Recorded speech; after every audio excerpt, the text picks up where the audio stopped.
Hello guys, कैसे हो आप सब। तो गाइस, आज के शॉर्ट वीडियो के अंदर मैं आपको फिर से ज्योमेट्री के कुछ अच्छे क्वेश्चंस कराने वाला हूँ। और ये सारे क्वेश्चंस कॉन्सेप्चुअल है।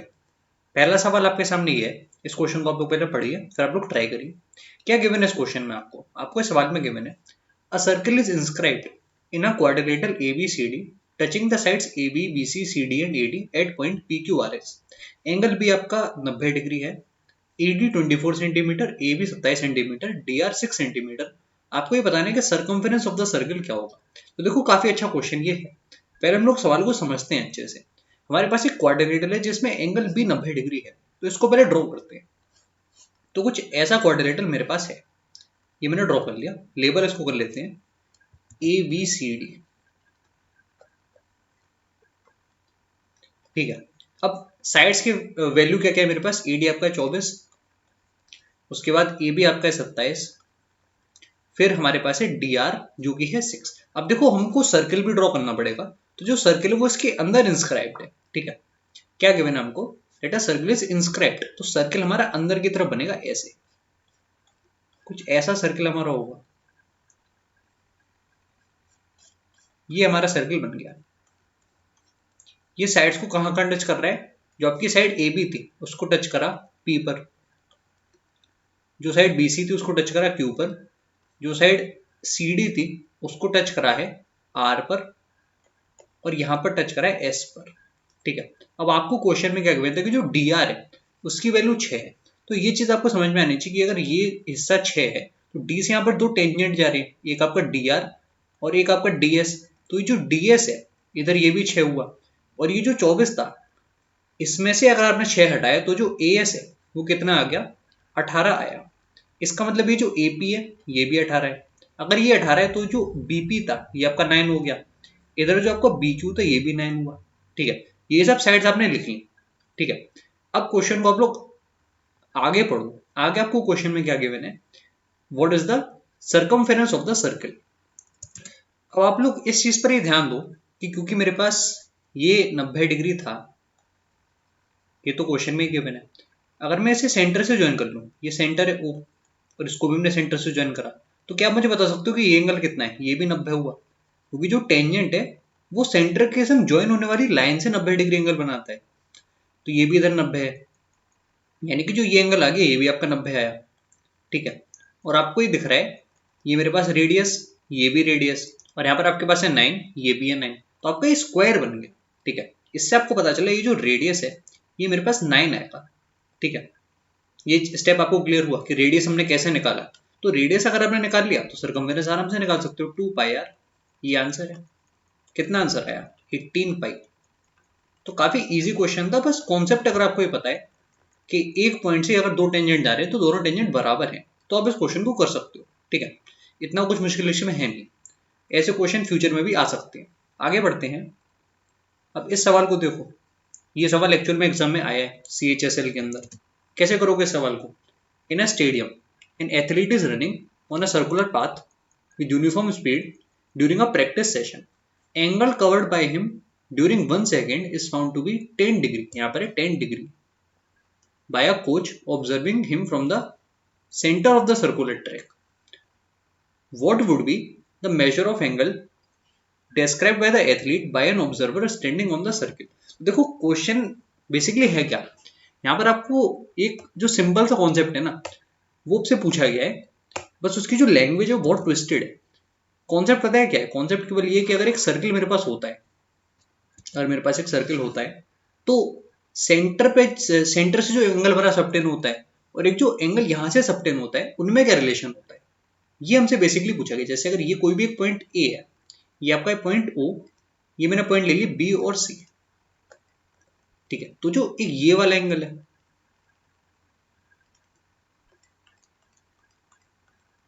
और एक जो ये वाला एंगल है, इनमें क्या रिलेशन होता है, बेसिकली ये चीज आपसे पूछी गई है। और क्वेश्चन में कुछ भी नहीं है। ठीक है। तो अगर आपको ये दिख रहा है कि यहां पर जो एंगल है, ये जो एंगल सबटेन हुआ है, अगर ये 10 डिग्री है तो यहां पर जो एंगल सबटेन होगा, यानी कि जो भी आदमी सर्कमफेरेंस पर खड़ा होगा, ठीक है, वो जो देखेगा कि एंगल सबटेन हुआ है वो इस सेंटर वाले एंगल का आधा होगा, यानी कि 10 डिग्री का आधा 5 डिग्री। ये आपका आंसर होगा। और क्वेश्चन में कुछ भी नहीं है। ठीक है, आगे बढ़ते हैं अगले सवाल की तरफ। इस क्वेश्चन को आप लोग देखो, इसको कैसे करोगे। क्या गिवन है सवाल में आपको, इसमें आपको गिवन है side A B of a triangle ABC is 80 centimetre long whose perimeter is 170 centimetre, angle ABC 60 degree है, तो शॉर्टेस्ट साइड ट्राइंगल एबीसी की कितनी होगी। तो देखो पहले हम इस एंगल को बनाते हैं। हमारे पास एक एंगल एबीसी जो कि 60 डिग्री है।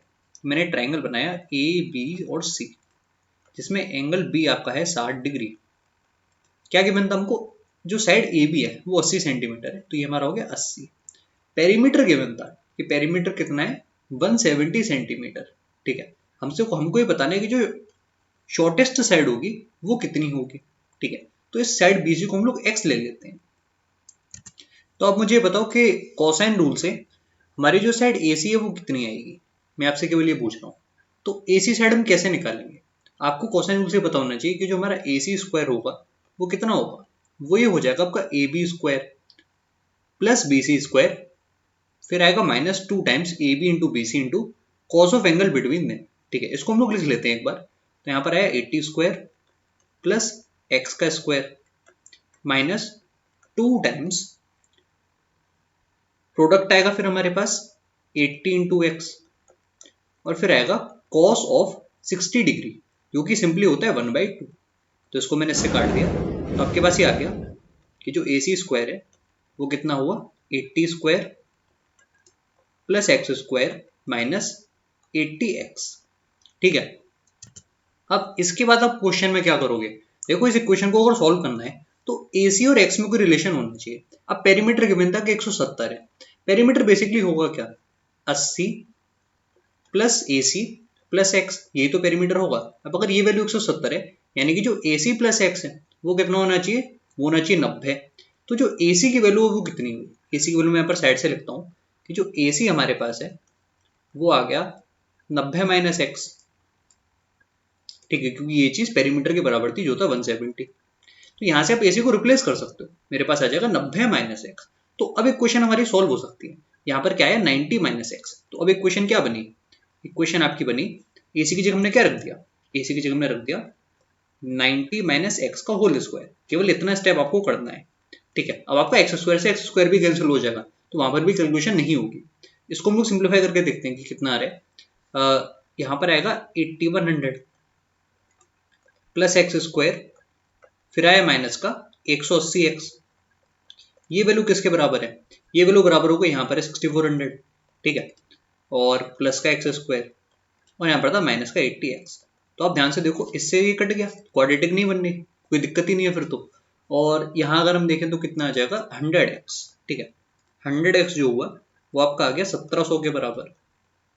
ठीक है, यानी कि जो x की वैल्यू वो आ गई 17। बहुत बढ़िया। अब x अगर 17 है यानी कि ये जो साइड थी वो 17 आ गई। ये वाली साइड आप आसानी से निकाल सकते हो, कितनी हो जाएगी 90 - 17 यानी कि 73। तो तीनों साइड हमारे पास आ चुकी हैं। ठीक है, 80, 73 और 17। सबसे छोटी साइड साइड बतानी थी 17, ये करेक्ट आंसर है। आप देखो ध्यान से, ये प्रीवियस ईयर का क्वेश्चन है। अगर आपको लग रहा है कि ये सवाल पेपर में नहीं आ सकता तो ये क्वेश्चन सीपीयू के अंदर आया हुआ है। ठीक है, पर ये क्वेश्चन आपने आज से पहले शायद ना देखा हो, क्योंकि ये क्वेश्चन आपसे शायद प्रीवियस ईयर के अंदर हो गया हो मिस। ठीक है, इसलिए ये सेशंस इंपॉर्टेंट रहते हैं, क्योंकि मैं जो क्वेश्चन यहाँ पर ढूंढ ढाड़ के ला रहा हूँ वो काफी पुराने भी हो सकते हैं, पर वो टीजीएस ने पूछे हैं। ठीक है, आगे बढ़ते हैं। इस क्वेश्चन को ध्यान से देखो, ये क्वेश्चन तो शायद आपने करा होगा पहले भी। क्या गिवन है सवाल में आपको, in a circle with centre O, AD is a diameter and AC is a chord, B is a point on AC such that OB बराबर 5, एंगल OBA बराबर 60 डिग्री, एंगल DOC बराबर 60 डिग्री, तो BC की length आपको बतानी है। तो पहले इसका फिगर बनाना बहुत जरूरी है। अगर आपने फिगर सही बना लिया तो क्वेश्चन कर ले जाओगे। ये मेरे पास एक सर्किल है जिसमें AD डायमीटर है, तो हमने AD डायमीटर बना लिया। सेंटर O है तो ये हो गया सेंटर O। ठीक है, और AC कॉर्ड है इस तरीके से। तो ऐसे हमारे पास एक कॉर्ड है AC इस तरीके से कि जो B एक पॉइंट है AC पर वो इस तरीके से है कि OB 5 और एंगल OBA 60 डिग्री है। तो एंगल OBA ये बहुत ध्यान से बनाना पड़ेगा। ऐसा कुछ एंगल होगा OBA 60 डिग्री का, ये वाला एंगल है 60 डिग्री। याद रखेंगे इसको कि एंगल 60 डिग्री है, और जो OB है वो 5 है। ठीक है, एंगल ओ बी आपका हो गया 60 डिग्री, एंगल डी ओ सी कितना है 60 डिग्री है। अब देखो एंगल डी ओ सी अगर 60 है तो आपको ये पता होना चाहिए कि जो यहाँ पर एंगल बनेगा वो 60 का आधा होगा, यानी कि ये हुआ 30। ये मैंने लिखा था कि 60 है, यानी कि ये वाला एंगल 90 डिग्री आया। ये एंगल कितना आ गया, ये एंगल आपके पास आ गया 90 डिग्री। तो इस ट्रायंगल के हमको तीनों एंगल पता चल गए, है ना। हमको क्या बताना है कि जो बीसी होगा उसकी लेंथ क्या होगी। तो देखो इधर जो एंगल है ये भी इधर 90 हुआ, ठीक है, ये भी एंगल इधर 90 हो गया। और अब अगर आप लोग ओ और सी को ज्वाइन कर लो, केवल एक स्टेप करना है कि ओ और सी को ज्वाइन करना है। पहले हम इस फिगर को थोड़ा बड़ा करते हैं ताकि सीधे समझ में आए। इसको साइज में कर लेते हैं बड़ा।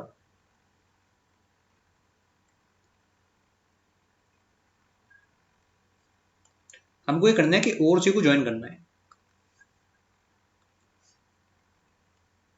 ऐसे करके हमने कर लिया ज्वाइन आराम से, ठीक। तो ये एंगल बताओ कि कितना है, ये आपको पता है कि 120 डिग्री है, दिख रहा है साफ साफ 120 डिग्री है।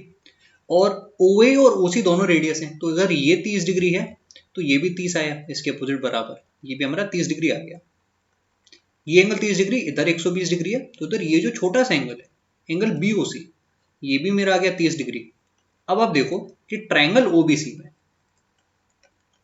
ट्रायंगल ओबीसी में हमारे दो एंगल बराबर हो गए, ये भी 30 डिग्री और इधर ये भी आपका 30 डिग्री, यानी कि जो इनकी अपोजिट साइड है वो भी बराबर हुई। तो इस 30 डिग्री के अपोजिट है ओबी और इस वाली 30 के अपोजिट है बीसी, तो ओबी बराबर बीसी, यहां से आपके पास आ गया। करेक्ट आंसर क्या हो गया, बीसी बताना, तो ये भी 5 है, 5 सेंटीमीटर। तो काफी अच्छा ये सवाल है। और जरूरी नहीं है कि इसमें आपसे केवल नेक्स्ट टाइम बीसी पूछा जाए, आपसे कुछ और भी पूछ सकते हैं। आपसे हो सकता है कि ओसी की वैल्यू निकलवा लें, ठीक है, तो वो भी आप लोग ध्यान देना। आप लोग इनफैक्ट कमेंट बॉक्स में मुझे बताओ कि जो ओसी है उस ओसी की क्या वैल्यू आएगी, ये आपको बताना है कमेंट बॉक्स में। आगे बढ़ते हैं गाइस अगले क्वेश्चन की तरफ। इस सवाल को देखो, आसान सवाल है काफी, उम्मीद है कि सब लोग कर लोगे। In a circle with centre O, AB is a diameter. Point C, D and E are on the circle on one side of AB such that ABEDC is a pentagon. The sum of angles ACD and DEB is what? तो देखो यहाँ पर जो order है ना वो आपको ध्यान देना है, ऑर्डर गलत मत करना वरना क्वेश्चन गलत हो जाएगा। एक सर्किल हमारे पास है जिसमें, ठीक से बनाते हैं सर्किल को, अब ठीक है, जिसमें हमारे पास ए बी एक डायमीटर है। अब सी डी ई सर्किल पर हैं on the one side of A B, A की तरफ है, ठीक है, such that A B E D C is a pentagon. तो ए बी, फिर ये आपको हुआ ई, ये हुआ डी और ये हुआ सी, इस तरीके से हमारे पास पेंटागन है, ठीक है। तो इसको हम लोग पहले ज्वाइन कर लेते हैं ताकि पेंटागन कंप्लीट हो जाए।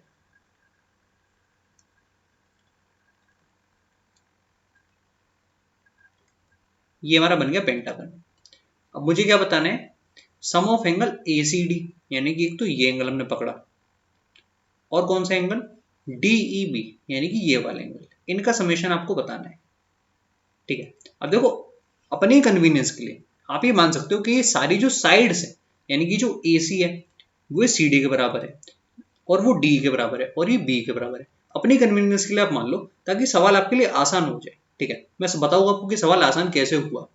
ये आपका सेंटर है ओ, ठीक है। आपको ये अल्टीमेटिव आपको केवल पता क्या करना है कि एक एंगल अगर आपने निकाल लिया तो आप उसका डबल कर दोगे और आपको आंसर पता चल जाएगा, क्योंकि कहीं ऐसा गिवन तो था नहीं दोनों आप बराबर नहीं ले सकते, है ना, या फिर साइड्स आप बराबर नहीं ले सकते, ऐसा तो कहीं गिवन नहीं था। तो अब सवाल में आपको क्या करना है कि अब आपको केवल एक एंगल कैसे भी पता करना है और क्वेश्चन में कुछ भी नहीं है, ठीक है। तो कैसे हम लोग इस एंगल को पता करेंगे, तो सबसे पहले आप मुझे ये बताओ कि अगर मैंने सभी साइड्स को बराबर माना है, यानी कि जो आर्क है इसको अगर मैं एक यूनिट मानूं तो ये भी एक यूनिट, ये भी एक यूनिट और ये भी एक यूनिट, तो टोटल मेरे पास हुए 4 यूनिट। अब 4 यूनिट मिलके यहाँ पर 180 डिग्री का एंगल बना रहे हैं, ठीक है। यानी कि जो एक यूनिट है वो बना रहा है 45 डिग्री का। इसका मतलब अगर मैं आपसे पूछूं कि 2 यूनिट कितना बनेंगे तो आपने बोला कि सिंपली 90 डिग्री। तो अगर मैं इन दोनों को ऐसे ज्वाइन कर रहा हूं तो ये एंगल मुझे पता चला कि 90 डिग्री है ना, ये एंगल आपका है 90 डिग्री। अगर ये 90 है तो अगर मैं सरकमफेरेंस पे कोई ऐसे पॉइंट ले लूं, मैंने ये पॉइंट लिया है, इसको हम डी से ज्वाइन कर रहे हैं, हमने इसको डी से ज्वाइन करा है, तो मैं आपसे पूछ रहा हूँ कि ये जो एंगल है वो कितना हुआ। अगर ये 90 है तो इधर का एंगल 90 का आधा हुआ, यानी कि ये आया 45 डिग्री। अगर ये 45 डिग्री है तो ये जो आपका इस पॉइंट को P मान लो, तो जो आपका APDC है ये साइक्लिक क्वाड्रिलेटरल बन गया। तो ये एंगल आपका आ गया 135 डिग्री। 180 minus 45 135 degree. तो ये वाला भी 135 आप ले लो, क्योंकि आपने सब कुछ बराबर लिया है। ठीक है, कितना आंसर आया, दोनों का समेशन 270 डिग्री। ये है करेक्ट आंसर और काफी अच्छे लेवल का क्वेश्चन है। इसको करने के कई तरीके हो सकते हैं, मैंने आपको बस एक तरीका बताया जो मुझे समझ में आया। ठीक है, इस सवाल को देखो, ये भी अच्छा लग रहा है काफी देखने में। क्या गिवन है इसमें आपको, एक ट्रायंगल ABC है जिसमें एंगल A राइट एंगल है। तो हम ऐसे बना लेते हैं कि ये हमारा ट्रायंगल है ABC, इसमें एंगल A राइट एंगल है, इस तरीके से। ठीक है, जो AC है वो है आपका 6 और जो BC है वो है 10। तो ये आपका AB आ गया 8। ठीक है, D आपका एक पॉइंट AB पर इस तरीके से है। तो D पॉइंट हमारा AB पर इस तरीके से है कि जो BD है वो 4 है, तो ये भी आपका 4 हो गया। आपको ये बताने की जो CD होगा उसकी लेंथ क्या होगी, तो इसमें तो कुछ है ही नहीं, काफी आसान सवाल था। BD की लेंथ CD की लेंथ क्या हो जाएगी, अंडर रूट का 6 स्क्वायर प्लस 4 स्क्वायर, यानी कि 36 और 16। तो ये आ गया 52, तो 2√13 ये करेक्ट आंसर। ये तो आसान सा क्वेश्चन आ गया, शायद गलती से आ गया, कोई बात नहीं। तो आज का सेशन बस यहीं तक था, इतने ही सवाल हमारे पास थे। मुझे उम्मीद है कि सेशन आपको अच्छा लगा होगा। Bye bye and take care.